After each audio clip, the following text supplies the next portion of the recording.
Today I would like to bring you my full review of the MER foundation. The MER Soft Fluid Long-Lasting Foundation will be the product in focus today, but I thought it would keep things even more interesting to add in some new products that I picked up but I have not reviewed.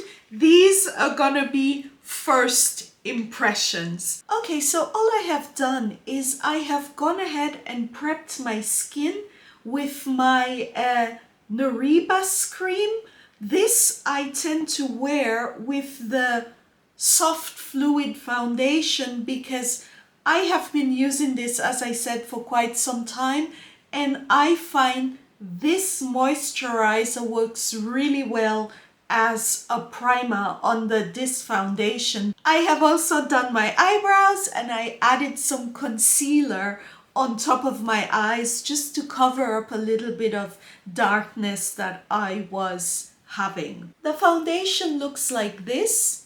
The consistency is quite, yeah, it's thick. It's not a very runny foundation. This is one of the positive points about this MER foundation. A little does go a long way. For this, I'm using my Juvia's Place foundation brush. I will not bring this foundation too close under my eyes because I have noticed wearing this foundation over the months that I don't like the look of it under my eyes. This is the first application. I will just add a little bit more around my chin area where I tend to have a bit of hyperpigmentation, and also on my forehead area. This is the way the foundation looks. It does apply quite smoothly. It has a very silky texture on the skin, but unfortunately at the end of the day it does not look that way. I bought this foundation early last year and I have been using it ever since. I don't know if you can see, however, here when I am looking at this foundation in my problem areas, which is around the nose and the cheek area here, it is not very flattering on my pores. This is one of the major issues I have with this foundation. It does not smooth the skin, it accentuates my pores. I do not find that this foundation adds any special benefit to my skin other than that it covers imperfections. It does not blur and it also does not smooth the skin. Please bear in mind, to be fair, I do have mature skin. I am over 50, so I do have issues to deal with that probably a younger person might not have. These are my impressions based on my skin type and the skin issues that I have to deal with on a day-to-day basis, which are enlarged pores, hyperpigmentation. Sometimes I do have a bit of patchy, dry skin in certain areas, sometimes around here. And when I have these issues, I can't use this foundation. I will go ahead and finish the rest of my face with the other products I wanted to try today. So today I will go ahead and do an eye look with the Natashe Denona Gold palette. I really love this and I have been playing around with it a bit. So I thought it is the perfect opportunity to showcase this, yeah? So I will just go ahead and use a bit of this transition color here. I will go in with the olive color in my crease.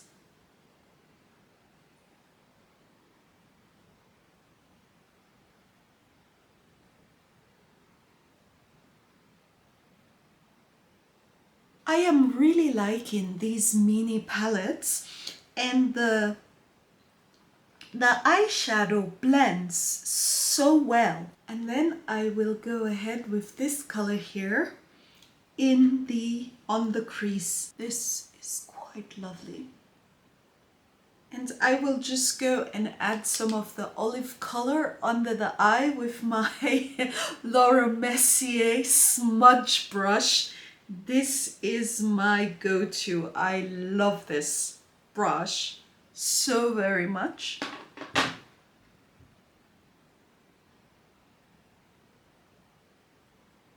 So, this is it for the eye look. I decided to go ahead and do my concealer last because the eyeshadow has a lot of sparkle, and sometimes if it sticks to the concealer, it's very hard to get rid of it. I just find this a bit easier, and with my mature skin and fine lines, I definitely am not wanting to have sparkle in my concealer. I don't apply too much because with concealer at my age, less is better. I apply with a combination of a brush and then I smooth over it with a damp beauty blender or with my fingers. It's my first time using this. It's a first impression.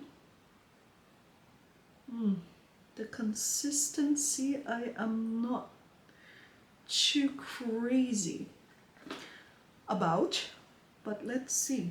This concealer formula, it is quite thick, and the color, it's a bit on the red side. I think actually this would probably function best as an all over concealer for my face and not for the under eye. Just so we can compare the color of the Anastasia Beverley Hills to the concealer colors that I normally wear and like.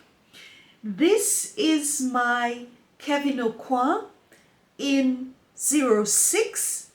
This is Pat McGrath in 19. And this is the Anastasia Beverley Hills in shade 16. This definitely I won't be able to wear to brighten my under eyes. And being that it is such a thick concealer, I think this would be best used to cover blemishes and the like. It has a red undertone that I just don't like. For powder today, I will go ahead and use my Guerlain Terracotta powder.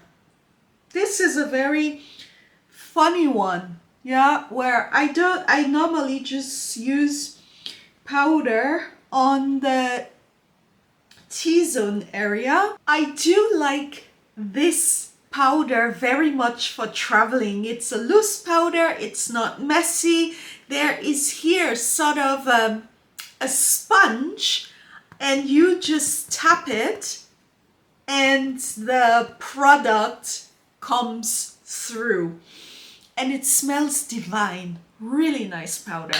I have this in the color Deep. Again, the Guerlain Terracotta powder. On my cheek today, I will be using the Giorgio Armani Melting Color Balm for cheeks and eyes. I have this in the color 30.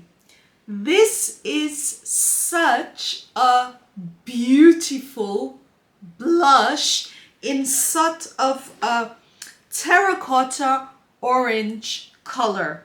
I was so excited to finally get this because it was always sold out here. It's my first time using this, so I don't know what to expect.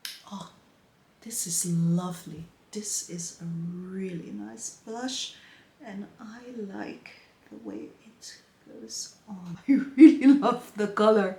Oh my god, I am going ham with this because I love the color so much. Wow. Just add a little here because it's a color which can easily bronze, right? So I will just bring this up.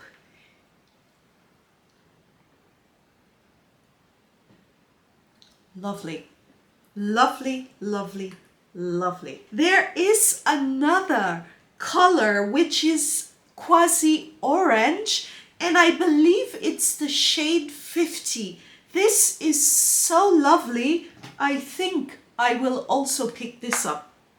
Very nice. Okay guys, this is the completed look. I have only gone ahead and added some lipstick since I left you. This is my Lisa Eldridge Velvet Lipstick in Cinnabar. This foundation costs $135 or 100 euros. In my opinion, this is an average foundation. The price is just not warranted.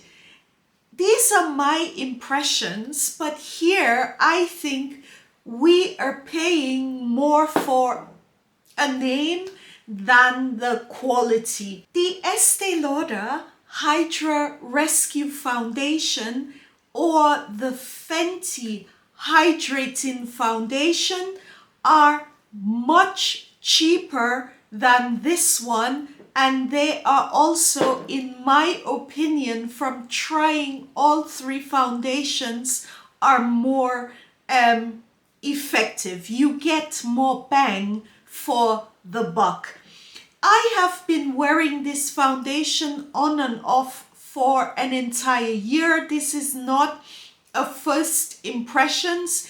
It is an okay foundation. Will I buy this again? No, especially since having tried the Estee Lauder foundation, and I also have my Guerlain Power Gold foundation, which is for me one of my favorite hydrating foundations. So when I polish this one off, I will not repurchase this. This is it for today.